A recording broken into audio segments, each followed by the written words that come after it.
My son inherited a fortune but didn't want to share it with me, even though I raised him alone. Hi everyone! Before we get into today's video, I need your help. We've noticed that the channel's reach has been dropping a bit, and one of the best ways you can support us is by subscribing. It's quick, free, and helps us keep bringing you new and interesting stories. Your support means the world to us, and together we can grow this channel. Thank you so much. Now let's get to today's story. I'm writing from a temporary account for obvious reasons, and I've changed some details to protect my anonymity. I'm sitting in my kitchen, and outside the window, rain is falling. That fine autumn rain that goes on for hours, turning the city into a gray watercolor. On the table in front of me, tea is cooling in that same mug with the inscription, Best Mom, a gift from Dima for his 8th birthday. He chose it himself at the school fair, counted out coins from his piggy bank, and ran home, hiding it behind his back, eyes shining with a secret. That was 17 years ago. The inscription has faded, the handle is chipped, but I still drink from it every morning, perhaps because it's the only thing that reminds me of who my son used to be, or who I thought he was. I'm 52 years old. My hands are rough from work, my back aches by evening, and there are deep lines around my eyes that appeared not from laughter, but from sleepless nights and tears I tried to hide. I raised my son alone, completely alone, and I was proud of it, proud that I managed, that I didn't break, that I gave him everything I could. I thought that was enough. I thought love and sacrifice would return to me someday, not in money, but in warmth, in care, in the simple knowledge that I wasn't alone. I was wrong. I was 27 when Dima was born. Young, stupid, in love. His father, Andre, was handsome, charismatic, always full of promises. We were going to get married, rent an apartment, start a real life together. I believed him. I believed every word because I wanted to believe. When I told him I was pregnant, he smiled, hugged me, said everything would be fine. 2 weeks later, he disappeared. No calls, no messages, no explanations. I went to his place. His mother opened the door and said he'd gone to another city for work. For work, she repeated, not meeting my eyes. I understood everything then. I never saw him again. My parents had died in a car accident 3 years before, my mother and father together, on an icy road. I had no siblings, no close relatives. There was an aunt somewhere in another region, but we hadn't spoken in years. I was alone, completely alone, with a child under my heart and no idea how I would survive. But I survived. I worked as a cashier in a grocery store. The pay was minimal, barely enough for rent and food. When Dima was born, I took maternity leave, but the benefits were laughable. I started taking on any work I could do from home, sewing, typing documents on an old computer a neighbor gave me, even cleaning apartments on weekends when a friend could watch the baby. Those first years are a blur of exhaustion. I remember fragments, the smell of baby formula, sleepless nights when Dima cried with colic, and I rocked him for hours, walking back and forth across our tiny one-room apartment.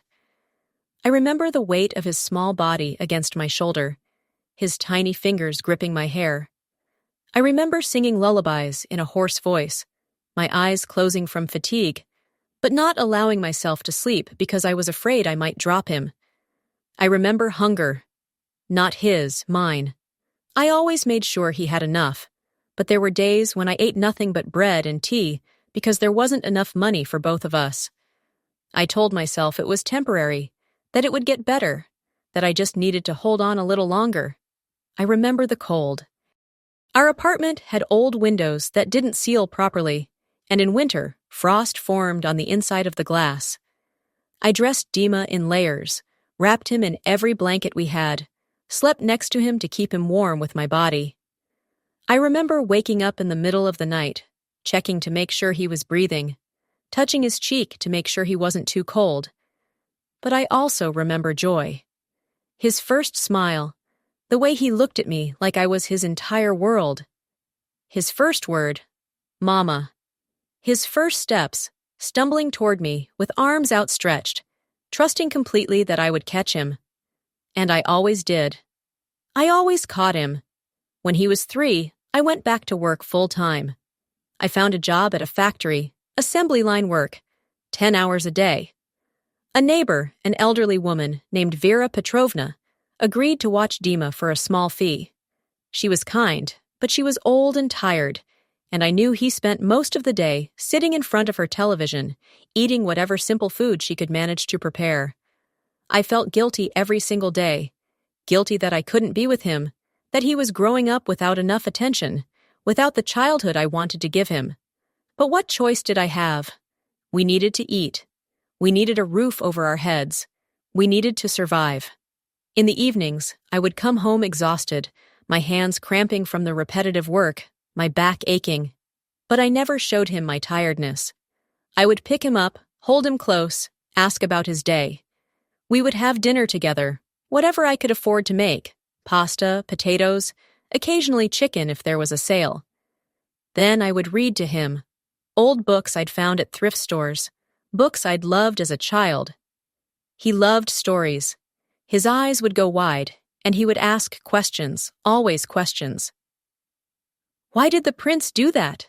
Where did the dragon come from? What happened next? I loved those moments. In those moments, the exhaustion disappeared, and there was only him and me, and the world we created together.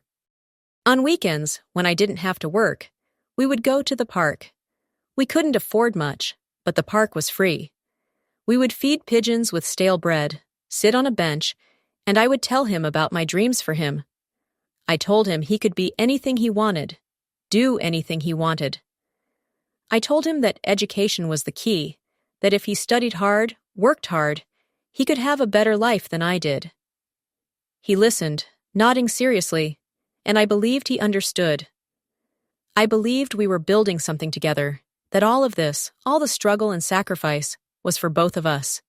For our future. When Dima started school, everything became even harder. He needed supplies, books, proper clothes. I took on a second job, cleaning offices at night after my factory shift. I would work from 7 in the morning until midnight, sleep for a few hours, and do it again. I saw him less and less, but I told myself it was temporary. Just until we got ahead a little, just until things got easier. They never did. But he was doing well in school. Teachers praised him, said he was bright, attentive, good at mathematics. My heart swelled with pride. This was why I was doing it. This was the point of everything. I remember his first parent-teacher conference. I came straight from work, still in my factory uniform, smelling of sweat and machinery. The other mothers were well-dressed, with manicured nails and expensive perfume. I felt ashamed, out of place. But then his teacher started talking about him, about how intelligent he was, how much potential he had, and none of that mattered anymore. He was mine. I had created this brilliant child, me, alone, against all odds. The years passed in a blur of work and worry. Dima grew taller, smarter, more independent. We moved to a slightly better apartment when he was 10. Nothing fancy, but it had a separate bedroom for him. He could finally have his own space, his own desk for studying. I slept on a fold-out couch in the living room, but I didn't mind. He deserved privacy. He deserved better than what I'd had. He studied constantly.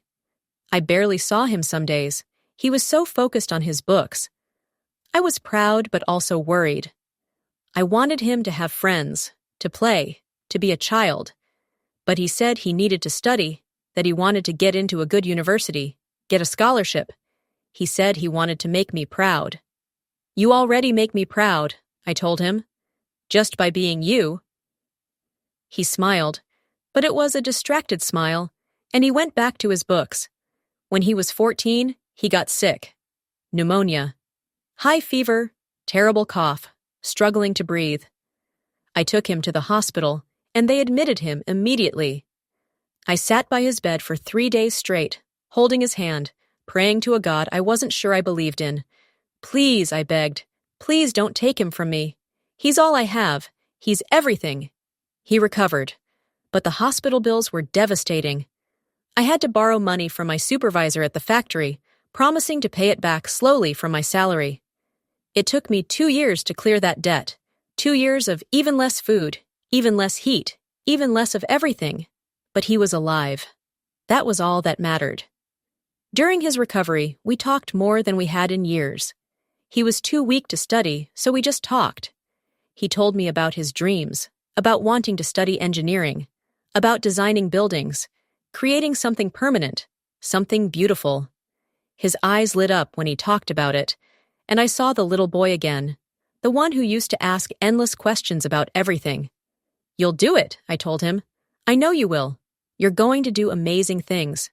"Because of you, Mom," he said quietly. "Everything I am is because of you." I cried that night, after he fell asleep. Silent tears of exhaustion and gratitude and love so fierce it physically hurt. This was why. This moment, these words. This was why I had sacrificed everything. High school was harder. He needed tutors for advanced subjects, materials for projects, a computer for assignments. I found a third job, weekend shifts at a grocery store. I was working nearly 80 hours a week, sleeping 4 or 5 hours a night. My body was breaking down. I developed chronic pain in my joints, migraines that left me blind and nauseous. But I couldn't stop. He needed these things. His future depended on it. He got into university. Not just any university, one of the best in the country, full scholarship. I cried when the letter came, sobbed with relief and pride and exhaustion. We'd done it. Against everything, we'd actually done it. The day I took him to the train station, helping him carry his single suitcase of belongings, I felt like my heart was being torn from my chest. He was leaving. My baby was leaving. The apartment would be empty. I would be alone. But I smiled. I hugged him tight, breathing in his smell, memorizing the feeling of his arms around me. "Call me every week," I said. "Promise." "I promise, Mom, I promise." He did, at first. Every Sunday evening, the phone would ring, and we would talk for an hour. He told me about his classes, his roommates, the city. He sounded happy, excited. I loved hearing his voice, even though every call reminded me of how far away he was. I kept working, all 3 jobs, because he still needed money for books, for food, for little emergencies. The scholarship covered tuition and housing, but life was expensive. I sent him whatever I could spare, even when it meant I couldn't spare it. Gradually, the calls became less frequent. Every 2 weeks, then once a month. He was busy, I understood that. University was demanding. He had exams, projects, a whole new life.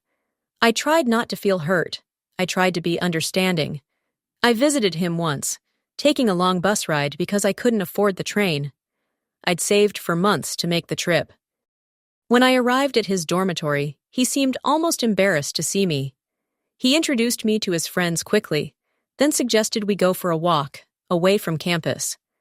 We had coffee at a cheap cafe, and he talked about his studies, but there was a distance in his voice, in his eyes, like he was talking to a friendly stranger, not his mother. "Are you happy?" I asked him. "Yes, Mom, of course." "Do you have everything you need?" "Yes, everything's fine." But he wouldn't quite meet my eyes, and the conversation felt forced, awkward. After 2 hours, he said he had to get back to study. I understood. I took the night bus home, crying silently in the dark, telling myself I was being silly, that this was normal, that children grew up and grew away, and that was healthy and good. He graduated with honors, top of his class. I managed to attend the ceremony, wearing the best dress I owned, which was still shabby and old-fashioned. I sat in the audience, watching him walk across the stage, and I was so proud I thought I might burst. All of it, everything I had sacrificed, had led to this moment. After the ceremony, he introduced me to his professors, his friends. They were polite, but I could see them appraising me, my worn dress, my rough hands, my cheap shoes. I could see them wondering how this educated, sophisticated young man had come from someone like me. I felt ashamed, but also defiant. Yes, I wanted to say. Yes, I'm poor. Yes, I'm uneducated. But I created him. I made this possible. Me. He got a job immediately at a prestigious firm in the capital. Good salary, benefits, opportunities for advancement. He moved into his own apartment. He sent me pictures, modern furniture, big windows, everything clean and new. I was happy for him. Truly happy. This was what I'd wanted, what I'd worked for. But the calls became even less frequent, once every few months. Short conversations, distracted, always rushing to end. He was busy, I told myself. Important job, demanding schedule.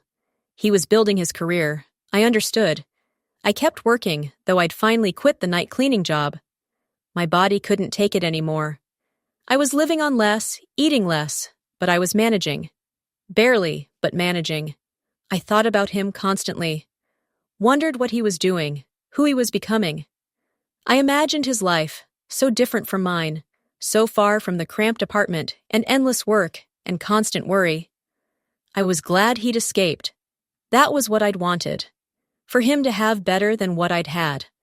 But late at night, alone in the apartment that felt too big and too empty without him, I sometimes allowed myself to feel sad. To feel the loneliness that pressed down on me like a physical weight. To wonder if he ever thought about me, really thought about me, remembered everything I'd done, everything I'd given up. I never said any of this to him. How could I? I'd raised him to be independent, to build his own life. I couldn't guilt him now. That wasn't fair. Love didn't work that way. You didn't keep score. You gave because you loved, not because you expected something in return. I told myself that over and over. 3 years after his graduation, I got a call from a lawyer. At first, I thought something terrible had happened to Dima, and my heart stopped. But no, the lawyer explained. It was about Andre, Dima's father. He had died. I felt nothing, not grief, not satisfaction, not even curiosity. Andre was a stranger, someone who had existed briefly in my life 28 years ago and then vanished. His death meant nothing to me. But then the lawyer explained further. Andre had become wealthy, very wealthy. He'd started a successful business, invested well, accumulated significant assets, and he'd never married, never had other children. His will left everything to his only son, Dimitri, my Dima. The inheritance was substantial. The lawyer mentioned numbers that meant nothing to me because I'd never dealt with such amounts. Property, investments, savings. Enough that Dima would never have to worry about money again. Enough to change his life completely. I sat in shock after the call ended. Andre, the man who'd abandoned us, who'd left me alone and pregnant and terrified, had become rich. Had lived a comfortable life while I'd worked myself to exhaustion. Had died wealthy while I was still struggling to pay bills on my meager salary. The unfairness of it was staggering. But then I thought, at least Dima would benefit. At least something good would come from that man's existence. My son, who'd worked so hard, who deserved good things, would finally have security, comfort, freedom. I called him immediately, breaking the rule I'd set for myself about waiting for him to call me. Mom! He sounded surprised, maybe a little annoyed. Dima, I just heard. About your father, about the inheritance. A pause. Oh. Yeah. The lawyer contacted me yesterday. Are you okay? I know it must be strange, hearing about him after all this time. I'm fine. I never knew him. He's just a name to me. I know, but still, it's a lot to process. Another pause. I guess. But Dima, this is wonderful news. You'll never have to worry about money again. You can do anything you want. Maybe even start your own firm, follow your dreams. Maybe. His voice was flat, distracted. I'm so happy for you, darling. After everything you've worked for, you deserve this. Thanks, Mom. Listen, I have to go. Meeting starting soon. Of course. We'll talk more later. I love you. Love you too. The line went dead. I sat there smiling, imagining his future. Maybe now he'd relax a little, not work such long hours. Maybe he'd travel, see the world. Maybe he'd find someone to share his life with. Maybe he'd be truly happy. And maybe, a small voice whispered in my mind, maybe he'd help you a little. Not much. You don't need much. But maybe he'd make sure you could retire eventually. Stop working yourself to death. Maybe he'd help with the medical bills that were piling up, the medications you couldn't quite afford. Maybe now, finally, you could breathe a little easier. I pushed the thought away, ashamed. That wasn't why I'd sacrificed for him. That wasn't why I'd raised him. I'd done it out of love, not expectation. I didn't deserve anything from his inheritance. It was his, earned through the accident of biology. Nothing to do with me. But the thought persisted, quiet and insidious. Would it be so wrong for him to share a little? To acknowledge that you're getting older, that you're tired, that you've given everything? Would it be wrong for him to care for you the way you cared for him? No, I told myself firmly. That's not how love works. You gave freely. You can't expect repayment. But I'm so tired, another voice said. I'm so tired, and I'm alone, and I've worked so hard for so long. Would it really be so wrong to hope that my son, who now has more money than he could ever need, might think of me? I didn't call him again. I waited for him to call me. Weeks passed, a month, 2 months. I told myself he was busy, dealing with lawyers, paperwork, all the complications of inheritance. I tried not to feel hurt. Finally, 3 months after that first call, I broke down and called him again. Mom, is everything okay? Yes, everything's fine. I just wanted to hear your voice. It's been a while. Sorry, things have been crazy. The inheritance process is complicated. I can imagine. How are you handling it all? Fine. It's a lot of paperwork, a lot of decisions. I hired a financial advisor to help. That's smart. A pause. We'd run out of easy conversation already. When had that happened? When had we become people who didn't know what to say to each other? Dima, I said, trying to keep my voice light. I was thinking, maybe I could come visit you? I haven't seen you in so long. We could spend a weekend together, catch up properly. Maybe. My schedule's pretty packed right now. Let me check and get back to you. He never did. Another month passed. I was struggling. My back had gotten worse, chronic pain that never quite went away. The factory work was becoming unbearable. I'd gone to a doctor who'd recommended physical therapy, but I couldn't afford it. I couldn't afford much of anything anymore. My salary barely covered rent and food, and both kept getting more expensive. I thought about the inheritance constantly now, though I hated myself for it. Dima had millions. Millions. And I was counting coins to buy bread. It seemed impossible, grotesque even, that such disparity could exist between mother and son. But I still didn't ask. Asking felt like admitting defeat, like admitting that everything I'd done had been a transaction, not love. Like cheapening 28 years of sacrifice into a bill to be paid. Then my landlord raised the rent. Not by much, but enough that I couldn't manage it anymore. I would have to move, find something cheaper, probably smaller, probably worse. At 52, I would be starting over again, going backwards. I called Dima. My hands were shaking as I dialed. Mom? Dima, I'm sorry to bother you. I know you're busy, but I have a problem. What's wrong? I explained about the rent, about my back, about how I was struggling to make ends meet. I tried to keep my voice steady, matter of fact, not pleading. I wasn't asking for much. Just a little help. Just enough to bridge the gap until I figured something out. I was thinking, I said carefully, maybe you could lend me a little money, just for a few months, until I find a second job or a cheaper apartment. I'll pay you back, I promise. I just need a little help right now. Silence on the other end. Long, stretching silence that made my stomach clench with dread. Mom, he said finally. I don't think that's a good idea. What? Mixing money and family. It's never a good idea. It ruins relationships. I couldn't speak. My throat had closed up.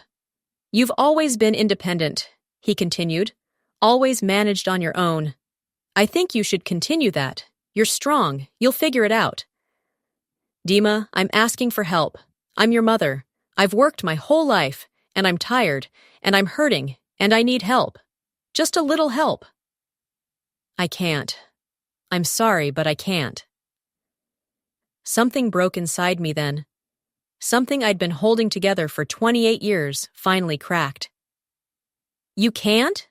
My voice came out sharp, bitter. You have millions, and you can't spare a little for your mother? It's not about the money, Mom. It's the principle. The principle? What principle? You always told me you were doing everything for me, not for yourself, that you didn't want anything in return, that your reward was seeing me succeed. I felt cold all over. I did say that. So now that I have succeeded, you're asking for payment? Doesn't that make everything you said a lie? That's not fair, isn't it? You can't have it both ways, Mom. Either you did it out of love, without expectation, or you did it as an investment, expecting returns. Which is it? I was crying now, silent tears running down my face. How can you say that? How can you reduce everything I did to a transaction? I'm not. You are, by asking for money. I'm not asking for money. I'm asking my son to help his mother who's struggling. There's a difference. Is there?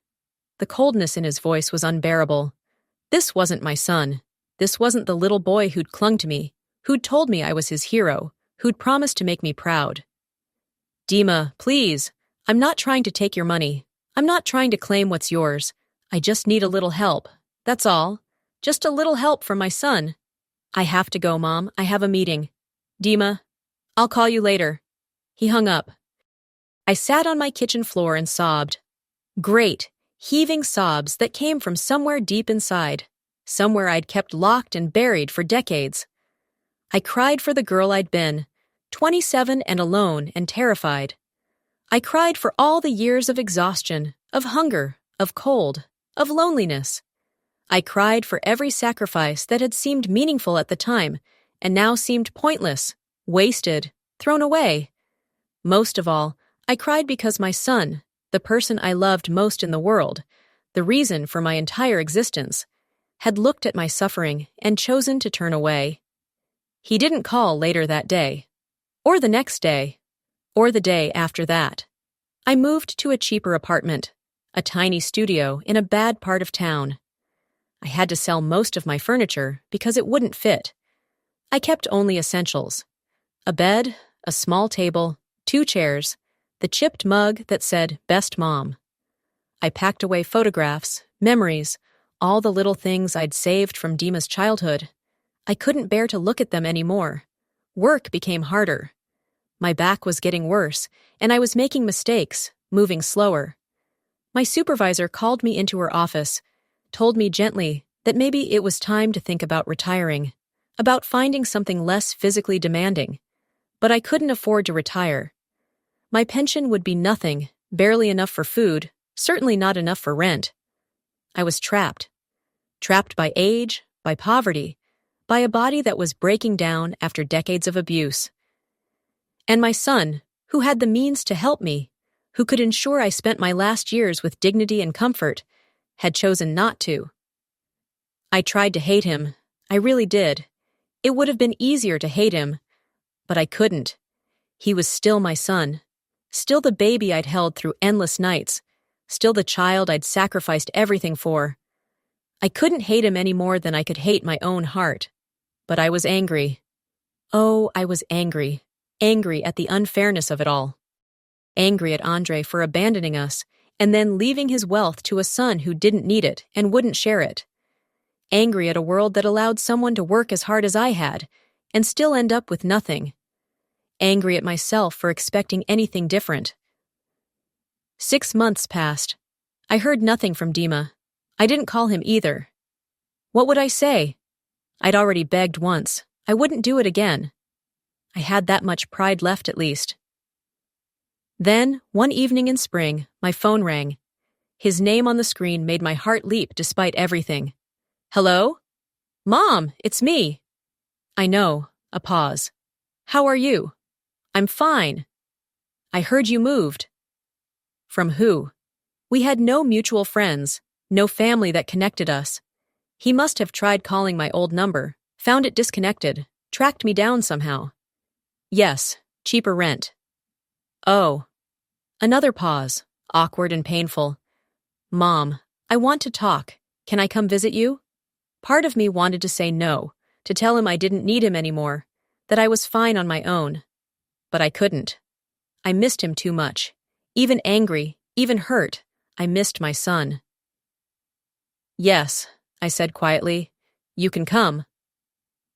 He arrived the following weekend. I cleaned my tiny studio obsessively, trying to make it look less shabby, less depressing. I bought food I couldn't afford, preparing dishes he'd loved as a child. I wanted everything to be perfect, even though I knew it wouldn't be. When he knocked on the door, my hands trembled as I opened it. He stood there in an expensive suit, designer shoes, looking like a stranger. A successful, wealthy stranger who happened to have my son's face. Hi, Mom. Hello, Dima. He stepped inside, looking around at the cramped space, the bare walls, the single window that faced a brick wall. I saw his face tighten, saw something like guilt flicker in his eyes. Good, I thought savagely. Let him see. Let him see what his mother's life looks like while he lives in luxury. We sat at my small table, tea in front of us. The chipped mug for me, a plain one for him. We didn't speak at first, just sat in uncomfortable silence. I'm sorry, he said finally. For what I said on the phone, it was cruel. Yes, it was. He flinched at the flatness in my voice. I've been thinking about it, about everything, and I realized I was wrong. About what? About the money, about helping you. You're my mother. You raised me alone, gave me everything. I should help you. He pulled out an envelope, placed it on the table between us. I brought this. It's enough to cover several months' rent, plus extra for whatever you need. And I'll set up a monthly transfer. Not a lot, but enough that you don't have to struggle anymore. I looked at the envelope, looked at my son, felt absolutely nothing. Why now? I asked. What? Why now? 6 months ago, I begged you for help. You said no. What changed? He shifted uncomfortably. I told you. I realized I was wrong. That's not an answer. Mom, tell me the truth, Dima. Why are you really here? He looked away, couldn't meet my eyes. My girlfriend, Elena. I told her about our conversation, about you asking for money and me refusing. She was horrified. She said I was being cruel, ungrateful, that family helps family. We fought about it. She said she couldn't be with someone who would treat his mother that way. There it was. The truth. He hadn't come because he'd realized he was wrong. He hadn't come because he'd suddenly understood what I'd sacrificed for him. He'd come because his girlfriend had shamed him into it. So you're here to save your relationship, I said quietly. No. I mean, yes.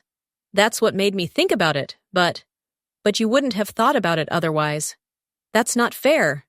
I laughed, a bitter sound that surprised both of us. Not fair? You want to talk about fair? Mom, please. I'm trying to make things right. I picked up the envelope, held it for a moment, then placed it back on the table between us. I don't want it. What?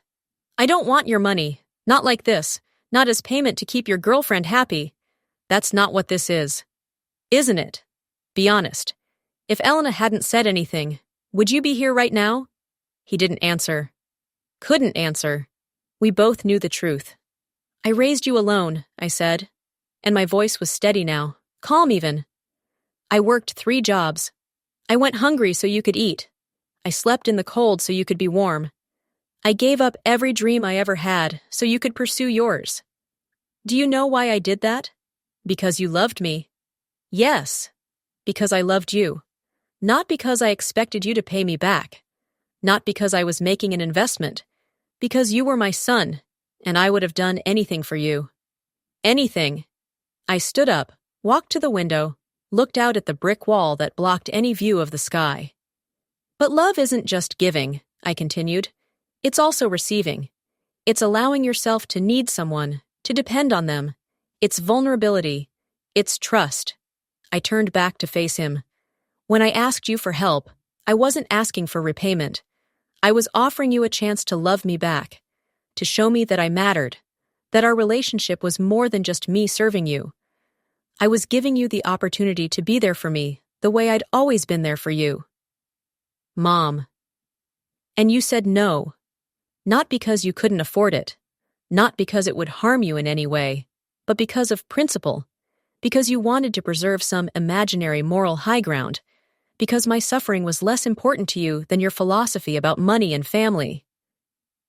He was crying now, tears running down his face. I was wrong. I know I was wrong. That's why I'm here. No, I said gently. You're here because your girlfriend told you to be. And that's the problem, Dima. You should have wanted to help me because you love me, because seeing me struggle should have hurt you, because making my life easier should have been something you wanted to do, not something you had to be pressured into. I do love you. Do you?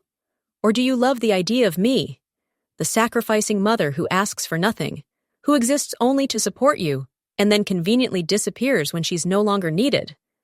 That's not fair. I didn't ask you to sacrifice yourself. You're right. You didn't ask. I chose it. But that doesn't mean those sacrifices meant nothing. That doesn't mean they don't matter. And it certainly doesn't mean you have no responsibility to the person who made your life possible. I sat back down, suddenly exhausted. I'm not saying you owe me money, Dima. Money was never the point. But you do owe me recognition, respect, the basic acknowledgement that I am a person with needs, not just a maternal service provider. I know that. Do you? Because when I told you I was struggling, your first instinct wasn't compassion. It was to lecture me about principles, to make me feel guilty for asking, to preserve your wealth while I figured out how to survive. He covered his face with his hands. What do you want from me? Nothing, I said, and I meant it. I don't want anything anymore. So that's it? We're done? No. You're my son. I'll always love you. But I can't keep pretending that our relationship is what I thought it was. I can't keep believing that all my sacrifices created the connection I wanted them to. They did. Mom, they did. I made a mistake. Let me fix it. I looked at him, this successful, wealthy stranger with my son's face, and I felt something shift inside me. Not forgiveness, exactly. Not reconciliation. Something quieter and sadder. Acceptance, maybe, of what was, rather than what I'd hoped for. You can't fix it, I said. Not with money. Money won't erase what you said, or what you didn't say. It won't change the fact that you needed someone else to tell you that your mother's suffering mattered. He sat there, broken, and part of me wanted to comfort him like I always had. To tell him it was okay, that I understood, that we'd work through it. That's what mothers do, after all. We forgive. We comfort. We smooth things over. But I was tired of being only a mother. I wanted to be a person too. A person whose pain mattered, whose needs were valid, who deserved to be cared for without having to beg or justify or apologize. I think you should go, I said quietly. Mom, please. Take your money, Dima. Give it to charity if you want. Or keep it. I don't care anymore. But I need you to leave now. He stood slowly, reluctantly, picked up the envelope. At the door, he turned back, and I could see he wanted to say something, wanted to make one more plea, one more attempt to fix the unfixable. I love you, he said.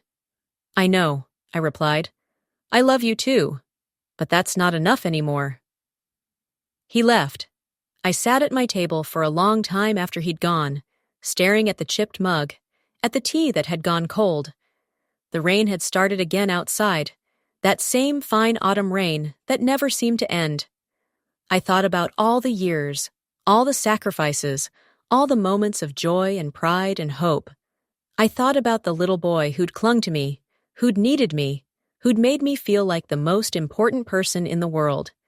And I thought about the man he'd become, the stranger who could calculate the cost of helping his mother and decide it was too high. Where had I gone wrong? Had I loved him too much? Not enough? Had I given him everything and taught him nothing about gratitude? Or had I simply expected too much, hoped for a fairy tale ending where sacrifice was always rewarded and love always returned? I didn't have answers. Maybe there were no answers. Maybe this was just what happened sometimes. You gave everything, and it still wasn't enough. You loved someone with your whole heart, and they still walked away. The weeks that followed were hard. I kept working, kept surviving, kept putting one foot in front of the other, because that's what I'd always done. My back hurt, my hands ached, my tiny apartment felt like a prison. But I managed. I always managed. Dima called once, 2 weeks after his visit. I let it ring. He called again the next day, and the day after. I didn't answer. I needed time. Time to think, to process, to figure out who I was now that the central purpose of my life had been revealed as something different than I'd believed. A month after his visit, a letter arrived, not from Dima, from a lawyer. My heart sank. What now? But it wasn't what I expected. The letter informed me that an account had been set up in my name, a trust fund, the lawyer called it, enough to cover my living expenses for the rest of my life. Not extravagant, but comfortable. Enough that I could stop working, could rest, could finally breathe. There was a note attached, in Dima's handwriting. Mom, I know you said you didn't want the money. I know you think I'm doing this for the wrong reasons. Maybe you're right. But I'm doing it anyway, because regardless of my motivations, regardless of how I failed you, you shouldn't have to suffer. You gave me everything. Let me give you this, not as payment, not as absolution, just as the bare minimum of what you deserve. I love you. I'm sorry, Dima. I read the note 3 times. Then I folded it carefully and put it in a drawer. The next day, I gave notice at the factory. My supervisor looked relieved. I think she'd been trying to figure out how to let me go without hurting my feelings. I moved again to a better apartment. Not fancy, but clean, with big windows that let in light, in a safe neighborhood with trees lining the streets. I bought new furniture, simple but comfortable. I hung pictures on the walls, photographs from Dima's childhood. Not to torture myself, but to remember. To honor who we'd been, even if we couldn't be that anymore. I started going to physical therapy for my back. Slowly, painfully, my body began to heal. Not completely. Some damage was permanent, but it got better. I got stronger. I made friends with my neighbors, other women my age, some with their own stories of sacrifice and disappointment and survival. We had tea together, took walks in the park, complained about our aches and pains and ungrateful children. It helped, knowing I wasn't alone, that my story wasn't unique, that motherhood was complicated and messy and didn't always have happy endings. Dima kept calling, once a week, every Sunday, like clockwork. For months, I didn't answer. Then, one day, in spring, almost a year after our confrontation, I did. Mom? He sounded shocked, like he'd given up hope of me ever picking up. Hello, Dima. How are you? Are you okay? I've been so worried. I'm fine. Better, actually. I'm glad. I'm so glad. Silence. Neither of us knowing what to say. Thank you for the money, I said finally. For the trust fund. You don't have to thank me. I do, though. It changed my life. I can rest now. I can heal, so thank you. Mom, I'm so sorry for everything. I've had a lot of time to think about what you said, and you were right. About all of it. I was cruel. I was selfish. I took you for granted. Yes, I said simply. You did. Can you forgive me? I thought about that. Forgiveness. What did that mean? Forgetting? Pretending it hadn't happened? Going back to how things were? I don't know, I said honestly. Maybe eventually, but not yet. I understand. Do you? Do you really understand what you did? I think so.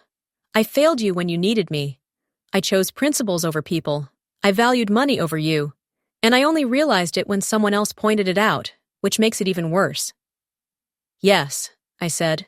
That's exactly right. How do I fix it? I don't know if you can. Some things can't be fixed, Dima. They can only be lived with. He was quiet for a long moment. Can we try to have some kind of relationship, even if it's different than before? I looked out my window, at the trees just beginning to bloom, at the sky finally visible after months of gray. I thought about love, about sacrifice, about the distance between what we hope for and what we get. Maybe, I said, but it has to be real. You have to actually care, not just go through the motions. And you have to understand that I'm not just your mother anymore. I'm a person, with my own life, my own needs, my own boundaries. I can do that. I want to do that. We'll see.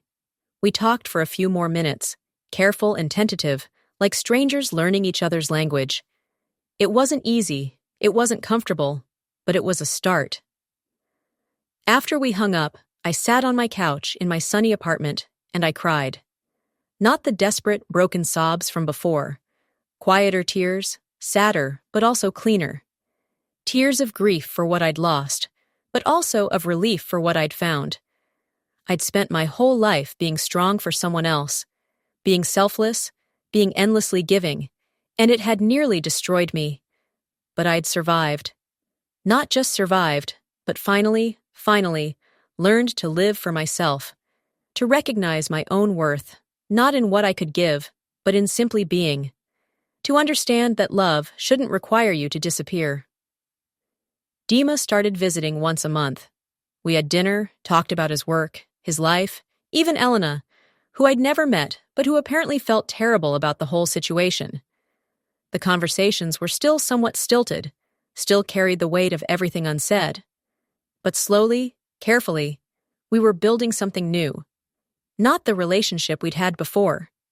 Something more honest, more balanced, more real. He asked about my life too, which surprised me. What I did with my days, if I was happy, what I thought about things. Like I was a person with opinions and experiences worth hearing about. It was strange at first, uncomfortable even. I wasn't used to being asked. But gradually, I learned to talk about myself, to share, to take up space in the conversation. One day, almost 2 years after that terrible phone call, he arrived for our monthly dinner with flowers. Not expensive, just simple daisies from the market. But the gesture touched me in a way the money never had. "These are for you," he said, almost shyly. "Just because."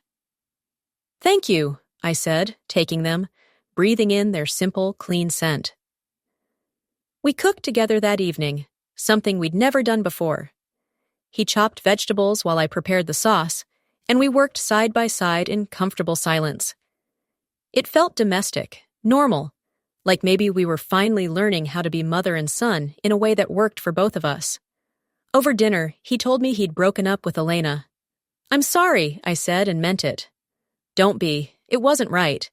I think I was with her partly because she pushed me to be better, to do the right thing. But that's not a good foundation for a relationship. You can't outsource your conscience to your partner." "No," I agreed, "you can't. I need to be better on my own, not because someone's watching or judging, but because it's who I want to be." I looked at my son, really looked at him, and I saw something I hadn't seen in years. Humility, self-awareness, growth. "I'm proud of you," I said quietly. He looked up, surprised. "Really?" "Yes. Not for your success or your money. For this. For trying to be better. For recognizing your mistakes. That takes courage." His eyes filled with tears. "I wish I'd been better from the start. I wish I hadn't hurt you." "I know. But we can't change the past. We can only work with what we have now." "Is it enough? What we have now?" I thought about that. Was it enough? It wasn't what I'd dreamed of. wasn't the fairy tale ending where sacrifice was rewarded and love conquered all. But it was real. It was honest. It was two imperfect people trying to figure out how to love each other better. Yes, I said, it's enough. Now, 3 years after that terrible phone call, I sit in my kitchen, watching the rain fall outside my window. The same fine autumn rain, but seen from a different place, through different eyes. I'm 55 years old. My back still hurts sometimes, but it's manageable. My hands are still rough, but I don't add new calluses anymore. The lines around my eyes are deeper, but some of them now come from laughter, from afternoons with friends, from moments of peace. Dima calls every week, visits once a month. We're not as close as we were when he was a child, but we're closer than we were 3 years ago. We're learning, both of us. Learning how to love each other as adults, as equals, as people with separate lives that sometimes, carefully, overlap. He met someone new, a woman named Anna, who teaches literature at a university. She's kind, thoughtful, and she treats him like a person, not a wallet. I like her. We've had dinner together a few times, and she asks me about books I'm reading, places I want to travel, dreams I still have. Like I'm interesting. Like I matter beyond being Dima's mother. Sometimes, late at night, I still think about those years of sacrifice. I wonder if I would do it again, knowing how it turned out. Knowing that my son would fail me when I needed him most. Knowing that all my love and devotion wouldn't be enough to create the bond I wanted. The answer isn't simple. Yes and no. Yes, because those years also held joy, held purpose, held the purest love I've ever known. No, because I lost myself in the process, forgot that I was more than just a mother, more than just a giver. If I could go back, I would do things differently. I would still love him fiercely, still sacrifice for him, but I would also keep a piece of myself separate, sacred, mine.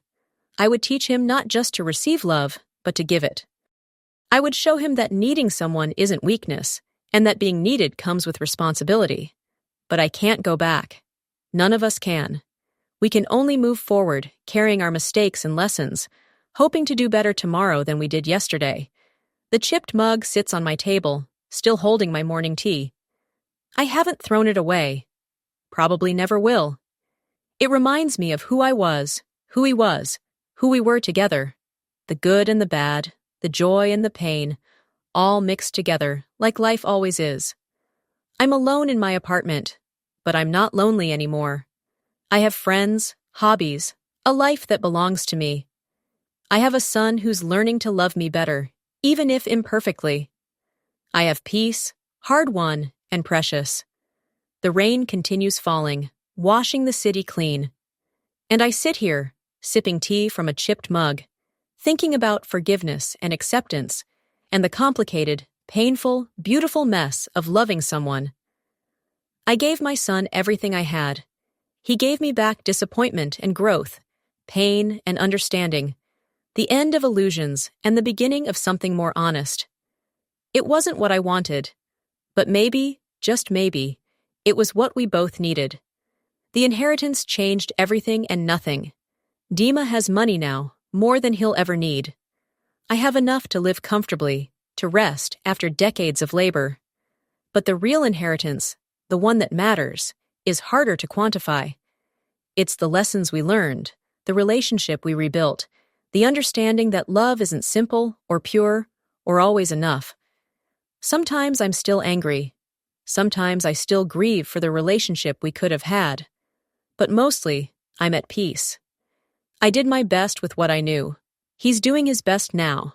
That's all any of us can do. The rain is letting up. Through the clouds, I can see a hint of sunlight, pale but persistent. I finish my tea, rinse the chipped mug, place it carefully in the dish rack to dry. Tomorrow, I'll use it again, and the day after that, and all the days to come. It's enough. This small life, this hard-won peace, this imperfect love. It's not what I dreamed of, but it's real, and it's mine, and that makes it precious. I'm not just a mother anymore. I'm a woman who survived, who learned, who found herself again after nearly losing everything. And that, I think, is its own kind of inheritance. Not money, not material comfort, but the knowledge that I am enough, all by myself, without needing anyone else to complete me or validate my worth. My son is learning the same lesson, in his own way. Learning that wealth doesn't equal worth, that having everything means nothing if you have no one to share it with, that the best things in life are the connections we build and maintain through effort and care. We're both works in progress. We always will be. But we're trying, and maybe that's the real happy ending. Not perfection, but the persistent effort to be better, to love better, to understand better. The sun breaks through the clouds fully now, flooding my kitchen with light. I stand up, stretch my aching back, and smile. Not because everything is perfect, but because despite everything, I'm still here. Still standing, still hoping, still living, and that, after everything, is enough.